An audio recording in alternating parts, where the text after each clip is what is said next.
In this problem, we're given an equation, a quadratic equation, that relates the distance it takes a car to stop with the speed that the car was going when the driver decided, hey, it's time to stop.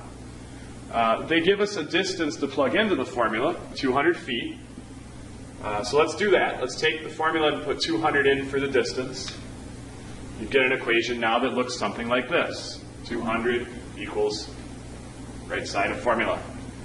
It does ask us to use quadratic equation in the directions on this worksheet. So we better get one side equal to 0 so that we can use quadratic. If you subtract away the 200, your equation looks like this. You've got the variables in descending powers, so we can define what a and b and c are. A, of course, will be the number in front of the s squared term.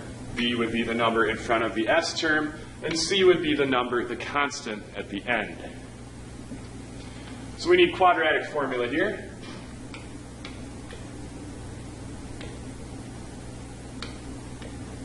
There it is. I know this says x equals. I know they don't use x in this problem. They use s. But the math will work out the same way, either, whatever you're calling the variable. So let's plug what we need to plug in. Negative b is negative 1.1 plus minus, big square root sign. B squared is 1.1 squared, which should be 1.21. Minus 4 times a times c. So that's 4 times 0.05 times negative 200. And it's all over 2a, which is 2 times 0.05. From here, I'm going to start a new page. All right, let's do some arithmetic here. Inside the square root, we do have a 1.21.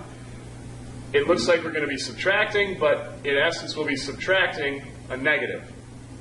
That's just like adding.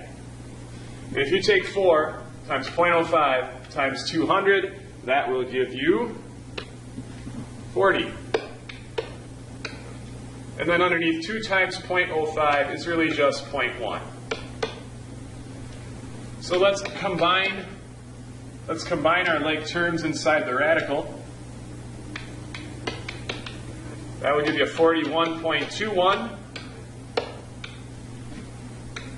And if you round off the square root of 41.21,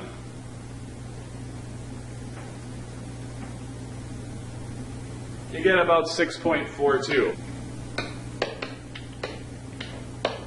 Now, it appears as though we're going to get 2 answers, but really only one of them is going to be realistic. We're not going to have a negative speed. So we're just going to follow the positive sign, I should say. Negative 1.1 plus 6.42 gives you 5.32. And if you divide that by 0.1, that's as good as multiplying it by 10. You get 53.2. The units that we're dealing with here are miles per hour. So this is going to be your final rounded answer.